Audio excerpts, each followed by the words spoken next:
নমস্কার বন্ধুরা, আমি Priyanka. Welcome back to my channel. বন্ধুরা, আজকে আমি বানিয়ে দেখাবো আটার গোলাপ জামুন রেসিপি। তো এখানে কিন্তু আমি আটা নিয়েছি। এখানে কিন্তু 4 কাপ পরিমাণ আটা আছে। তো এখানে আমি কি মেশাবো, এখানে কিন্তু 5 চামচ মতন গুঁড়ো করা চিনি রয়েছে আর হাফ চামচ মতন নুন নিয়েছে। আর নিচ্ছে এখানে গুঁড়ো দুধ নিচ্ছি 1 কাপ পরিমাণ। গোলাপ জামুনটা ফাঁপানোর জন্য আমি এখানে কিন্তু বেকিং পাউডার মেশাচ্ছি 1 চামচ মতন, এটা দিয়ে দিচ্ছি। দেখুন, এই বেকিং পাউডার নিয়েছি, বেকিং সোডা নয় কিন্তু। এবার আমি এই গুঁড়ো জিনিসগুলোকে ভালো করে হাত দিয়ে আগে মিশিয়ে নেব। 2-3 মিনিট ধরে ভালো করে কিন্তু মিশিয়ে নিতে হবে। তো ভালো করে কিন্তু মিশিয়ে নিয়েছি। এবার আমি এখানে কিন্তু 3 চামচ মতন গাওয়া ঘি দিয়ে ময়ান দেবো। এখানে কিন্তু 3 চামচ গাওয়া ঘি আছে, আর ঘি অবশ্যই ঘি লাগবে, কোনো রিফাইন্ড অয়েল তেল লাগবে না। তো এটা দিয়ে আমি ভালো করে ময়ান দেবো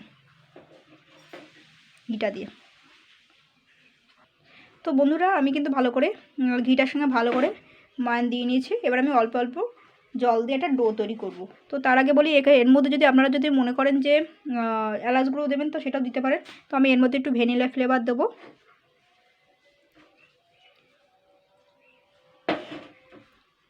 অল্প অল্প ডো দিয়ে ডো করতে হবে আর কি, অল্প অল্প জল দিয়ে মোটামুটি একটা সফট ডো তৈরি করতে হবে।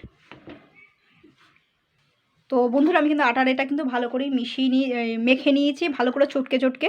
আর আমি এতে একটু ফুড কালার দেবো, কালারের জন্য। আপনারা চাইলে বাদ দিতে পারেন, তো আমি কালারের জন্য দিচ্ছি, সামান্য একটু দিচ্ছি। তো ওই গুঁড়ো পাউডার তো জলের মধ্যে গুলিয়েছি, তো এরকম মনে হচ্ছে এতটা। আমি কিন্তু সামান্য একটুখানি দিয়েছি, হাতে ছোঁয়ানোর মতন। আর আমি প্রথমেই বলেছিলাম একটু ভ্যানিলা ফ্লেভার দেবো। দেখুন, তো বেশি না কিন্তু 2 ফোঁটা মতন করে নিচ্ছি। 2 ফোঁটা মতন পরে, বেশি দিলে কিন্তু খেতে পারবেন না ভ্যানিলা ফ্লেভার। যাই হোক, একটু হাত দিয়ে গুলে নিচ্ছি আঙুল দিয়ে। তো আমি এটা দিয়ে মেখে নেবো আবারও ভালো করে। ডোটা কিন্তু একটু শক্ত হয়ে গেছে, তো আমি এটা দিয়ে আবারও মেখে নেবো।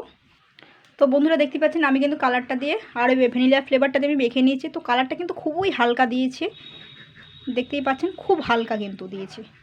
তো আপনারা এটা চাইলে বাদ দিতে পারেন। তো এটাকে আমি রেস্টে রাখবো 15 মিনিটের জন্য ঢাকা দিয়ে। 15 মিনিট পরে ফিরে আসছি।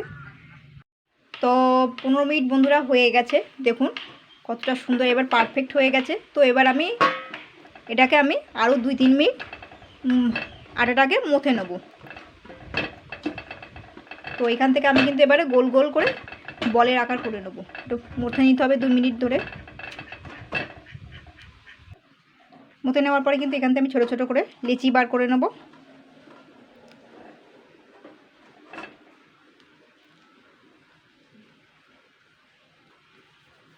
এইভাবে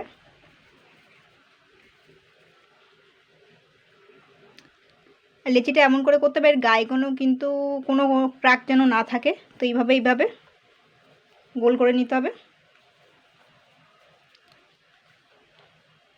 দেখুন,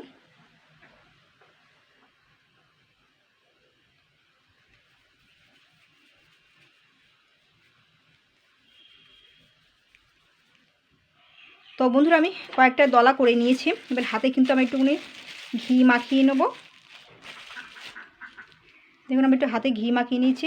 এবার কিন্তু ভালো করে গোল করতে হবে, একটা করে নিতে হবে আর এইভাবে গোল করে যেতে হবে।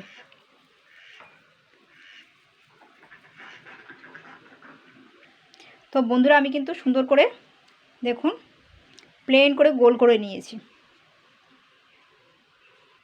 এবার আমি সবার প্রথমে একটি কড়াইতে আমি কিন্তু 1 গ্লাস মতন জল দিয়ে দিয়েছি। আর এখানে 2 কাপ পরিমাণ চিনি আছে। চিনিটা দিয়ে আমি কিন্তু ভালো করে জাল করে নেব। তো বন্ধুরা, আমি কিন্তু এটাকে কিন্তু ভালো করে 10 মিনিট ধরে জাল করে নিয়েছি। তো আপনারা দেখলেই বুঝতে পারবেন, চিনির শিরাটা যখন আটা আটা হয়ে আসবে তখনই আপনারা নামিয়ে নেবেন। তো এবার আমি এটাকে সাইডে রেখে দেবো। দেখুন, চিনির শিরাটা কিন্তু আমি পাশে রেখে দিয়েছি। এরপর এখানে কিন্তু রিফাইন তেল গরম হয়ে গেছে। তো এবার আমি দিয়ে দেবো এগুলো কিন্তু সব মিডিয়াম আঁচেই কিন্তু ভাজতে হবে।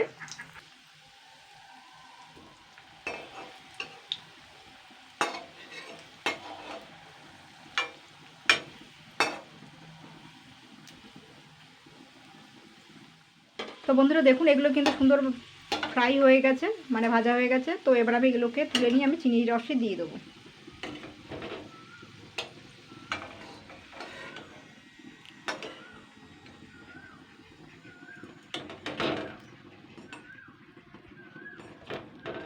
এগুলো এগুলো চুবানো থাকবে মিনিট 10। দেখুন এগুলো কিন্তু সবগুলোই ভেজে আমি চিনির রসে ডুবিয়ে রেখেছি। তো 1 ঘন্টা পরে তুলে নিয়ে খাওয়া যাবে।